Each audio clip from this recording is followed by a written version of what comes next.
خداوند کے زندہ اور پاک کلام میں سے یسائی کی کتاب اس کا 5واں باب۔ اب میں اپنے محبوب کے لیے اپنے محبوب کا ایک گیت اس کے تاکستان کی بابت گاؤں گا۔ میرے محبوب کا تاکستان ایک زرخیز پہاڑ پر تھا، اور اس نے اسے کھودا اور اس سے پتھر نکال پھینکے اور اچھی سے اچھی تاکیں اس میں لگائیں اور اس میں برج بنایا اور ایک کولہو بھی اس میں تراشا، اور انتظار کیا کہ اس میں اچھے انگور لگیں، لیکن اس میں جنگلی انگور لگے۔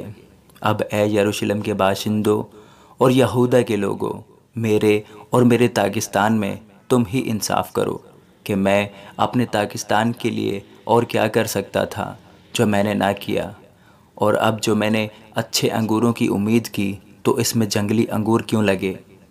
میں تم کو بتاتا ہوں کہ اب میں اپنے تاکستان سے کیا کروں گا۔ میں اس کی باڑ گرا دوں گا، اور وہ چراگاہ ہوگا، اس کا احاطہ توڑ ڈالوں گا اور وہ پامال کیا جائے گا، اور میں اسے بالکل ویران کر دوں گا۔ وہ نہ چھانٹا جائے گا نہ نرایا جائے گا، اس میں اونٹ کٹارے اور کانٹے اگیں گے، اور میں بادلوں کو حکم کروں گا کہ اس پر مینا برسائیں۔ سو رب الفاج کا تاکستان بنی اسرائیل کا گھرانہ ہے، اور بنی یہودا اس کا خوشنما پودا ہے۔ اس نے انصاف کا انتظار کیا پر خون ریزی دیکھی، وہ داد کا منتظر رہا پر فریاد سنی۔ ان پر افسوس جو گھر سے گھر اور کھیت سے کھیت ملا دیتے ہیں، یہاں تک کہ کچھ جگہ باقی نہ بچے اور ملک میں وہی اکیلے بسیں۔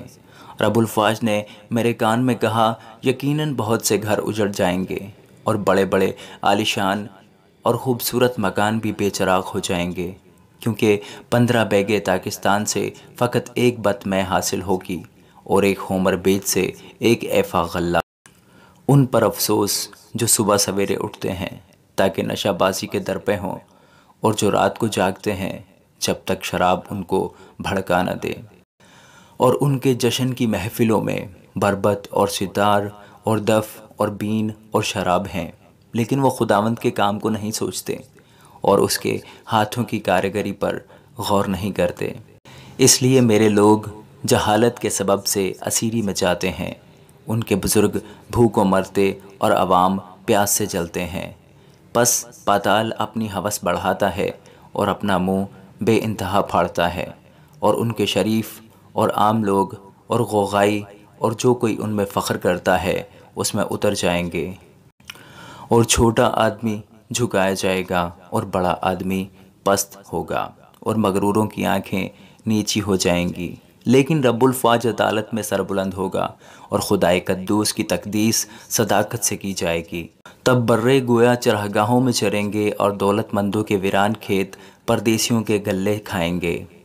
ان پر افسوس جو بطالت کی تنابوں سے بد کرداری کو اور گویا گاڑی کے رسوں سے گناہ کو کھینچ لاتے ہیں، اور جو کہتے ہیں کہ وہ جلدی کرے اور پھرتی سے اپنا کام کرے کہ ہم دیکھیں، اور اسرائیل کے قدوس کی مشورت نزدیک ہو اور آن پہنچے تاکہ ہم اسے جانیں۔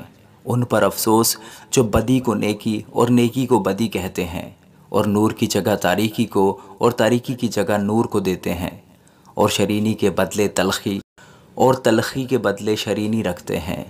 ان پر افسوس جو اپنی نظر میں دانش مند اور اپنی نگاہ میں صاحب امتیاز ہیں۔ ان پر افسوس جو مے پینے میں زور آور اور شراب ملانے میں پہلوان ہیں، جو رشوت لے کر شریروں کو صادق اور صادقوں کو ناراض ٹھہراتے ہیں۔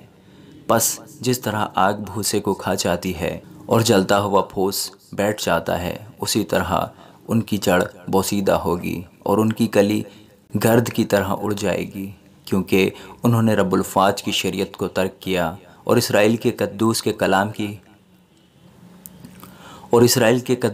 کلام کو حقیر جانا۔ اس لیے خداوند کا قہر اس کے لوگوں پر بھڑکا، اور اس نے ان کے خلاف اپنا ہاتھ بڑھایا اور ان کو مارا۔ چنانچہ پہاڑ کانپ گئے اور ان کی لاشیں بازاروں میں غلاظت کی مانند پڑی ہیں۔ باوجود اس کے اس کا قہر ٹل نہیں گیا، بلکہ اس کا ہاتھ ہنوز بڑھا ہوا ہے، اور وہ قوموں کے لیے دور سے جھنڈا کھڑا کرے گا، اور ان کو زمین کی انتہا سے سسکار کر بلائے گا۔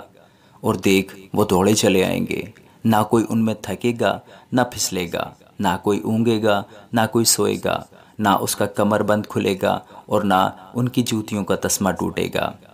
ان کے تیر تیز ہیں اور ان کی سب کمانیں کشیدہ ہوں گی، ان کے گھوڑوں کے سم چکماک اور ان کی گاڑیاں گردباد کی مانند ہوں گی۔ وہ شیرنی کی مانند گرجیں گے، ہاں وہ جوان شیر کی طرح دھاڑیں گے۔ وہ غرا کر شکار پکڑیں گے اور اسے بے روک ٹوک لے جائیں گے اور کوئی بچانے والا نہ ہوگا۔ اور اس روز وہ ان پر ایسا شور مچائیں گے جیسا سمندر کا شور ہوتا ہے۔